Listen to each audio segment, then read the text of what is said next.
निशिकांतनंतर पुन्हा एक उडी घेतली पण वर आलाच नाही। आजकाल तरुण वयात मृत्यू झाल्याच्या घटना मोठ्या संख्येने पाहायला मिळतात। अशीच एक खळबळजनक घटना आटपाडी तालुक्यात घडली आहे। विहिरीमध्ये मित्रांच्या समवेत पोहण्यासाठी गेलेल्या निशिकांत राजेंद्र जाधव वय वर्ष 21 राहणार कोष्टी गल्ली आटपाडी याचा पाण्यात बुडून मृत्यू झाल्याची दुर्दैवी घटना घडली आहे। शुक्रवारी दुपारी 1 वाजण्याच्या सुमारास निशिकांत हा आपल्या इतर मित्रांच्या समवेत स्वतंत्रपूरकडे जाणाऱ्या रोडलगत असणाऱ्या राहुल राजमाने यांच्या विहिरीमध्ये पोहण्यासाठी गेला होता। दरम्यान याच कालावधीमध्ये अन्य युवकही पोहण्यासाठी आले होते, तर काही युवक पोहणे संपून विहिरीतून बाहेर पडत होते। मात्र याच वेळी निशिकांत याने पुन्हा एक उडी घेतली, मात्र तो विहिरीतून पुन्हा वर आलाच नाही। मित्रांनी काही वेळ तो वर येण्याची वाट पाहिली व विहिरीमध्ये उड्या घेऊन शोधाशोध केली, मात्र तो विहिरीमध्ये अतिशय खोलवर गेला होता।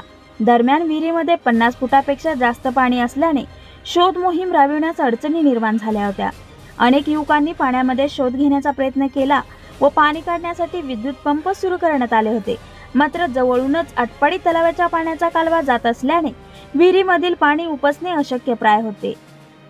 शोध मोहीम असफल झाल्याने अखेर सांगली येथील रेस्क्यू टीमला पाचारण करण्यात आले होते। आयुष हेल्पलाईन टीम कुपवाड यांच्या माध्यमातून मृतदेह अखेर बाहेर काढण्यात आला। निशिकांत हा प्लंबिंगचे काम अतिशय उत्तम प्रकारे तर करतच होता, पण एक उत्कृष्ट डान्सर आणि स्टंट प्रेमी असा हा कलाकारी ऑलराऊंडर निशिकांत होता।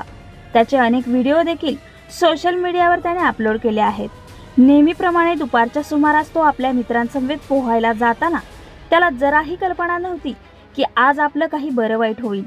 मन सुन्न करणारी ही घटना आटपाडीत वाऱ्यासारखी पसरताच लोकांनी घटनास्थळी प्रचंड गर्दी केली होती।